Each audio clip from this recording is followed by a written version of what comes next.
ilma fuura qulqulluu sadan waaqa tokkoon amanaa jette. Mee waaqa abbaa ilma sadan fuura qulqulluu sadan waaqa tokkoo kan jedhu eessarra jira macaafarraa? Waaqa anatu isaan walitti fidee akkasittiin amana siin jechaan jira malee waaqa abbaa ilma fuura qulqulluu isaan kun mataadhaan jiru wangeelarra. Si kenna sesi jechuudha. Akkamittiin jiru? Okay. Kan garaagaraa walitti fidee tokko godhaa jirtaa? Dhaggeeffadhu sittani maati. Iddoo tokkotti akkamitti akkan isaanii ofii kootii filadhee waan madhuu siin jechuufan siin jedha. An akka mataa kootti sittaasaa amantaa kamiyyuu na wajjin tuqin. Akka anatti haasaa malee amantaa kootti haasaan jirtu ani immoo akkamitti akka nama nadhee jiru sittin himaa ana wajjin kallacha haasa'e. Mee yeroo takka waaqa abbaa ilmaa fuura qulqulluu sadan waaqa tokko kan jedhu macaafarra jira moo hin jiru? Kanaafiyyuu sittani maaraa dhaggeeffadhu siin jedhe. Hafuura qulqulluus qofaatti siif ibsa. Yesuus siif ibsa. Waaqayyo siif ibsa. Akkamitti immoo qaama sadan suni tokko ta'an siif ibsaan ishii. Yeroo takka yeroo takka dhaggeeffadhu waan siin jedhe waaqa abbaa kan ilmaa kan hafuura qulqulluu sadan waaqa tokko kan jedhu macaafarra ni jiraa siin jedhe. Siif hin ibsaa isa booddee siif gala akkatti siif hin galu. Ibsa miti ibsa sin gaafanne deebii si gaafadhe jira hin jiru akkasuma naa deebisi. Waaqa abbaa ilmaa hafuura qulqulluu kan jedhu macaafa qulqulluu keessa iddoo garaagaraatti walitti sii dhufa waan ta'eef akkatti siif hin galu yoon sii dubbise garuu sii gala siif hin ibsa. An akkas hin jenne ilaa gaaffii koo jira moo hin jiru sadan waaqa tokko kan jedhu waaqa abbaa waaqa ilmaa kan hafuura qulqulluu sadan waaqa tokko kan jettee ati reefu nutti lallabaa turte keessaa inni tokko inni kun macaafarra jiraayii siin jedhe gaaffii. Okay. Maqaa abbaa ilmaa hafuura qulqulluu kan jedhu. Isan sin gaafanne hin deebisin adaraa kee waan an si gaafadhe deebisi. Waaqa abbaa, waaqa ilmaa, waaqa hafuura qulqulluu sadanuu waaqa tokko kan jedhu macaafarra ni jiraa siin jedhe. Tokkummaa ilmaa fi abbaa tokkummaa hafuura qulqulluu ni dubbata macaafni qulqulluu akka jettetti waaqa abbaa waaqa ilmaa waaqa waan jedhu miti. Wanni si gaafadhe? Kanaafuu waan abbaa kan ilmaa waaqa hafuura malee. Kanaafuu isaan hunduma isaaniiyyuu aangoo isaanii waaqummaa isaanii eeyyanii jira. Maaliif macaafa Yohaannis boqonnaa tokko keessa ni jira dubbifachuu dandeessa. Akka tamma jette kanatti immoo miti kaa. Macaafni qulqulluu akka jettetti hin kaa'u. Sababi isaa waaqa abbaa waaqa ilmaa waaqa hafuura qulqulluu jedhee hin kaa'u. Injiru sababi isaa waan injirre maaliif haasoftaree? Injiru miti kaa injira maaliif jira? Iddoo tokkotti akka tammatti kanatti waaqa abbaa waaqa ilmaa jedhee hin jiru. Garuu maqaa abbaaf maqaan ilmaa maqaan hafuura qulqulluu ni jiru. Galatoon aganuma si gaafadhe illee ni wannumta si gaafadhe. Dhaggeeffadhu waaqa hafuura qulqulluu waaqa ilmaa waaqa abbaa dha namanaa siin hin jenne. Dhaggeeffadhu. Atu dhaggeeffadhu kaa. Dhaggeeffadhu jechaan oolini waan si dhagge waan ragaa irra si dhaggeeffadhu jedhaan oolini. Ishi qoy musliima keessaas gaafadhu immoo erga kan koo siin galu ta'e. Koi. Oke, tasgabbaa ina dhaggeeffadhu kaasiif hin ibsa. Gaaffii koo deebisuu dhabmti kaayyoon keessan. Gaaffii koo deebisaan hawwachiisaa kaddoo wallaalummaa sanaa. Yeroo takka. Ati amma fakkeenyaa qabdi. Ani amma badiirra jira lubbuun koo badiirra jira yoo ta'e lubbuu koo sana badii oolchuudha miti kaayyoon kee gara musliimaatti na fiduudha miti kaayyoon kee. Ishi tuna hubatiin akkamitti na fidda. Badii hamaarra jirte. Ishi badii hamaarra jiraadhe nama badii hamaarra jiru sossobanii.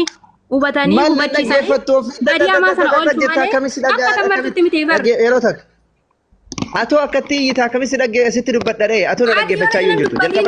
Yoo ta'e yala dubbatte garuu kana caalan iyyaan karaa suuta ina faanaa se'i. Kana caala iyyinaan ammoo kana caala yoo iyyite akki gootula achiitii oliyyi si dhageenya achi taayitii chi oliyyi si dhageenya. Tolee sirrii dhaggeeffattaa amma cufadhaa namni tokko mana ta'e yeroo takka. Gaaffii nama gaafachuu barbaade. Godhaa waan siin dubbatte irratti waan dubbadhaa yeroo takka joo. Yeroo takka mee. Inumaa inumaa gadiyaasaa takka bichaan bisa. Ani gaaffiin qabaa gadiyaasaa qaban. No qo'ame. Gaaffii tokko sin gaafadha. No isin jala taa'ee niin dhaggeeffadha isin jala taa'ee niin baradhalee jechuudha garuu gaaffii tokko sin gaafadha jechuudha naa obsaa daqiiqaa lama qofa. Ntaa miti sumi yeroo takka qoy waan ammarratti ibsa waa tokko dubbadheeni bonto waan ammarratti waa dubbadheen achi booda dubbatta gaaffii yoo qabatte illee hin gaafatta rakkoon hin jiru. Aywa dursa irratti obboleettiin keenya waan jettee hedduu lallabdee dhaggeeffataa turre waan lallabde keessatti ragaa takka illee nuuf hin kennine. ragaa takkallee otoo nuun kenniin dubbataa turte. Hayyee jennee dhaggeeffataa turre. Deebi'een waan isin dubbataa hedduu dubbatte waan yoo xiqqaate waan 100 isin dubbatte keessaa waan tokko qofa gaafadhe. Innis maali waaqa abbaa ilma kana fuura qulqulluu sadan waaqa tokko kan jedhu macaafa keessa jira jennaan injiru jechuu diddaaf jecha fiffiigaa turte. Alaa kulli haaliin wanni akkas jedhu macaafa keessa hin jiru. Akka hin jirre isinillee boodarraa amanteetiin jirti. Tayyib eegaa akka inni hin jirre kan amantu taate eega waaqa abbaa waaqa ilmaa kana fuura qulqulluu sadan waaqa tokko kan jedhu macaafa keessatti erga hin caafamini erga hin jiraanne waan hin jirre maaliif amantanidha. Namni tokko waan waaqayyo hin dubbatiin waan waaqayyo ittiin ajajin waan waaqayyo hin barsiisin tokko namni yoo hojjate yoonii fi raawwate abiddatti isa eeggata. Maaliif jennaan karaa dabaarra jira jechuudha. Namni tokko kan ittiin durfamu yookaan ammoo kan ittiin gaggeeffamu dubbii waaqayyoo qofa. Dubbii waaqayyoo kana dhiisee namni gara biraa yoo deeme abidda galuunsaa beekamaadha. Karaa badiisaarra yoo hin jiraadhe naa himaa jette obboleettiin keenya eeyyeen karaa badiisaarra jirta. Karaa badiisaarra waan jirtuuf karaa badiisaarraa deebi'i. Maal jedha macaafa keessatti Yesuus Kiristoos yeroo dubbatu Yohaannis boqonnaa 17 gubbaatti si waaqayyo tokkicha isa dhugaa Yesuus Kiristoosiin isatti ergites beekuun isaanii jireenya bara baraatii jedha. Maarqos boqonnaa 12:29 irratti dhaga'i yaa Israa'el waaqayyo gooftaan keenya kophaa isaa gooftaadha jedha. Dabalataan Yesuus Maatiyos boqonnaa 23:9 gubbaatti lafa irratti nama akka abbaatti waammatina abbaan keessanoo tokko innis isa waaqa irraati jedha. Kanaaf waaqayyo tokkicha dabalataan Yesuus ergamaa isaati. Namni yoo kanan amaniin eeyyeen karaa badiisaarra jirta irraa deebii. Namni kamiyyuu macaafa keessattis ta'ee eessatti Yesuus Kiristoos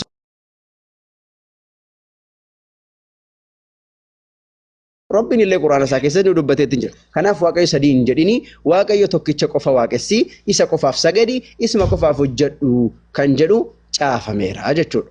Kanaaf obboleettii keenya karaa dabaarraa deebi'i. Akkas. Abdii. Ayyee dubbadhu boontu abdii. Dubbisuu kutaa tokko dhiifama. Ayyee dubbisi. Macaafa faarfannaa boqonnaa 100 akkas jedha.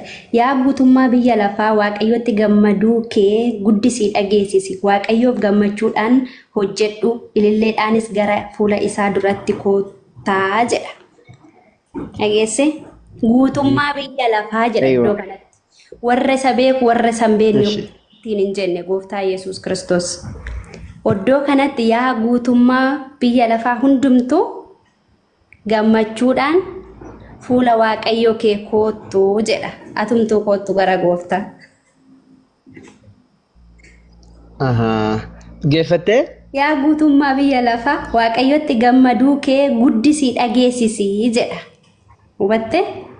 Geeffattee? Namni shaadaan isin bira jiru ana bira shaadaan jira jedha barreessa. Namni shaadaan isin bira jiru ana bira shaadaan jira yookaan immoo ana shaadaa qabate jedhaati barreessa. Barakallahu fiikum. Geeffattee simboo? Iddoo kanatti waa'ee shaadaa fi kaan biraan jiru. Waaqayyo gammachuu qabaadhaa jedhe. Simboone si warra famatiin jedhe. Ayyee waaqayyo kun waaqa kami? Waaqayyo isa waaqaaf lafa uume tokkicha ilma waaqayyo. Waaqayyo moo ilma waaqayyootu waaqaaf lafa uume sil? Siigaluun fudhatta nabii maalidha fakkeenyaaf siif? Mucayyoo waan biraan haasa'in kan waan wadu barreessa gaafachaa jira. Kan waaqaaf lafa uume waaqayyo moo ilma waaqayyooti? Ani waaqa uume abbaan koo dachee uume hin jenne gooftaa Yesuus Kiristoos gizee lafarratti barsiisaa ture. Yaa guutummaa biyya lafaa hundumtuu waaqayyotti gammachuu qabaadhaa jedha. Hello, waan si gaafadhe bari simboo. Waaqni sun isa kami jennaan waaqaaf lafa uume jette. Hayyee waaqni waaqaaf lafa uume suni ilma waaqayyooti moo waaqayyoodha? Isa naafa diriirse sana. Wayi Kiristoos dachee irratti gadi bu'ee bari qaamaan mul'atee too naafa hin diriirsine jaamaan banne. Ani bara gaaffii si gaafadhe naa deebisi kaadaraa kee. Inni waaqaaf lafa uume suni waaqayyoodha moo ilma waaqayyooti siin jedhe? Kanarratti kan sii galuu qabu Yesuus ani dacheen uume abbaan koo waaqa uume hin jenne bar. Hojii garagaraan qabani tokkuma hojiin isaanii. Gaaffii kootu siin galle simbo? Anan si gaafadhe siin galle siifi. Yaa guutummaa biyya lafaa waaqayyotti gammaduu kee guddisii dhageessisii jedha barra iddoo kanatti kan sii galuu qabu. Guutummaa biyya lafaa Oddoo kanatti ogguwaati fakkeenya fudhattee dhiifama qoykaasiifan dubbisaa yaa Isra yeroo hundumaa mica'uu gadi buutes kan gaafattee Waaqayyo Israa'el duwwaadhaaf ergameette Yesuus Kiristoos. Yesuus Kiristoos garuu kan inni ergamee guutummaa biyya lafaa hundumaaf warra isa beeku warra isa hin beekneefillee. Rakkoodha wallahi. Ambar waa'ee ergamuu sin gaafanne obboleettii kiyya waa'ee ergamuu sin gaafanne waaqni inni amma asitti gammadaa jedhamaanii jiru suni inni waaqaaf lafa uume kuni ilma moo Waaqayyo abbaadhaa siin jedhe. Oddoo kanatti Yesuus Kiristoos waaqa waan ta'eef rabbiis waan isa jaalatee isa uummatee fi ati waaqa diriirsitee ati dachee diriirsitee hin jenne be hojiin isaanii tokkuma addan baafanne. Oh, okay. Yesuusin edaa Waaqayyotu uume? Yesuusin Waaqayyotu uume kaa eenyutu uumere? Yesuus. Maashaallah, tabarakallah. Uumamaadha jechuudha Yesuus? Yesuus uumamaa miti, uumama hundumaa gararraa jirudha iddoo kanatti hubadhu. Waaqayyotu uume hin jenneedha? Waaqayyo haa uumu malee Yesuus uumama hundumaa gararraadha siin jedhe baroddoo kanatti. Guutummaa biyya lafaa Waaqayyotti gammadaa'ee jedha wanna ta'eef sagaleensa. Simbo. Waan siin jedhe Yesuusin erga Waaqayyo uume ati uumama kanaa maa sagaddaree isa Yesuusin uume sanaan sagaddu isa waaqessitu? Yesuus bareesse akkasii galuu qabu iddoo kanatti gizee hojiin hojjechaa ture naafa diriirsaa jaamaa banaa du'aa kaasaa ture beektamee? Haa kaasu rakkoon qabu maal arrayyuu maa nama meeqatu naafa diriirsaa waaqa kan isa jechisiisu mana yaalaa meeqatu naafa diriirsaa jira mana naafa meeqatu mana yaalaa dhaqee diriirfataa jira san isa dhiisa waan siin jedhe gargaarsa waaqayyootiin iddoo kanatti kasii galuu qabu gargaarsa waaqayyootiin malee namni du'aa kaasee qaamatti kan naafa diriirsee kan jaamaa banee raajota durii keessaa nabiyoota keessaa jira fakkeenyaaf dhiifama wajjin. Injira baay'eedha sun baay'eedha sanitti deebina rakkoon qabu nabiyoota durii keessa namni du'aa kaase hedduudha lakkoofsa iyyuu hin qabu kan du'aa kaase iyyuu lakkoofsa iyyuu hin qabu. Keenya Yesuus Kiristoos obsaan wal dhaggeeffanna.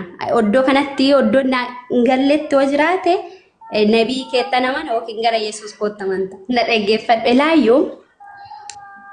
Nabii Muhammad gizee dura ture naafa diriirsee jaamaa banee jira. Du'aa kaasee jira. Jechuun walitti laaqii waan tokko eegalee. Na dhagahiika. Naafa diriirsee jaamaa banee jira. Dhaggeeffadha gaaffii keessii deebiseen deema obboleessa koo ariifachaa hin jira. Obsa maal ariifattanii simanaaf Waaqayyo sadii miti. seentanii mana keenyaaf maal gita seentanii camatanii dubbattanii baataman amma seentanii Siifuu qoy naaf haa deebise. irraa kenniifaati obboleessa keenyaaf dhiidha. Abdii naa deebise. Nabii Muhammad naafa diriirsee jaamaa banee jira. Dursa qoy kaa isa ammaa san finnee kana boontu siifu cufadhu Boontu simbu gaaffii tokko bicha sanni si gaafate siif hin deebisaaf. Abba Abdii dhiifama ishee Waaqayyo sadii miti Waaqayyo tokkodha. Maqaadhaan sadiidha malee Waaqayyo abbaa ilma. Maal na buusta na buusi kamaa yoo na buuste rakkoo maal qabare gaaffii ishee gaafate. Nama adaba Ewa simbo waan siin jedhe amma Yesuus Kiristoosiin akka Waaqayyo isa uume barteettaami? Yesuus Kiristoos haa uumamu malee eeyyee uumama odoon taane Yesuus Kiristoos biyya lafaatti kan inni nuuf ergamee fi akka koo fi akka keessan kanaaf ergame warra isa amanuu fi warra isatti hin amanne warra hidhamee jiru hiikuu warra jaame banuudhaaf ergame.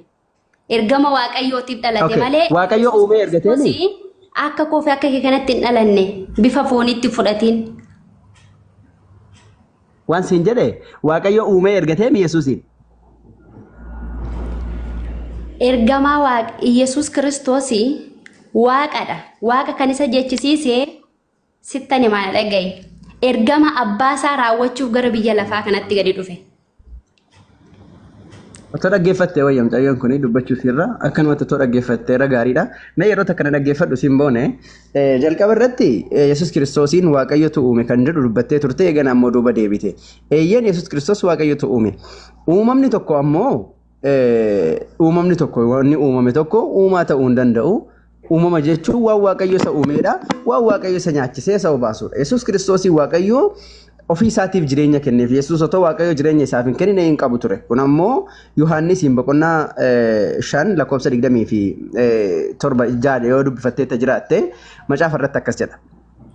Yohaannis boqonnaa 5 jechuudha lakkoofsa 26 kaastee aga 7 yoo dubbiste akkas jedha. Abbaan lakkoofsa 26 irratti abbaan ofii isaatii burqaa jireenyaa akka ta'e akkuma kanatti ilma isaas immoo burqaa jireenyaa akka ta'uuf isaaf kenneera jedha. Kanaaf Yesuus Kiristoos iyyuu akka jiraatuuf jireenya iyyuu kan isaaf kenne Waaqayyoodha jechuudha. Ati amma wanni siin jechaa jirru Waaqayyoo ilma namaati. Yesuus ilma namaati. Lakkoofsa 27 irratti immoo yoo gabbuute inni ilma namaa isa ulfina qabeessa waan ta'eef abbaan isaa firdii akka inni faraduuf gooftummaa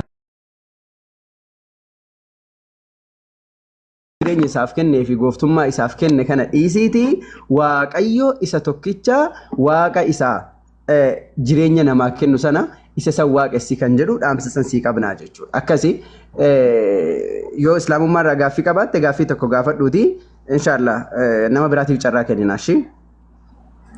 Islaamummaa irraa gaaffii nani qabu maali yoo jette karaan dhugaan jireenyi karaa Yesuus malee hin jiru jedha. Namni isaatti amanee jedha. Quraana keessattis garuu quraana gadi fageenyaan hin beekoni. Yesuus Kiristoos kana warri musliimotaa maal jedhanii fudhatu kanuma naa deebisime. Quraanis kan jedhu hin jira isinoo maal jettanii fudhattu? Ayya. Jalqaba irratti gaaffii gaafadhu malee deebiin deebisini. Namni gaaffii gaafatu gaaffii ma gaafata malee deebiin deebisu. Akkas jedha yoo quraana keessaa jette irraa gaafii gaafadha. Gaaffii gaafachuun immoo bareedaadha. Waa'ee Nabiyullaa Iisaa alayhi salaam Rabbiin quraana keessatti maal jedha kan jedhuufi Rabbiin akkanuun jedhu quraana keessatti in huwa illaa abdun an'amna alayhi waja'alnaahu mathalan libanii Israa'eel. بسم الله أفرتبي سدفا سورة الزخرف الرات ربنا كسيدة إن هو إلا عبد أنعمنا عليه وجعلناه مثلا لبني إسرائيل إني نبي الله عيسى عليه السلام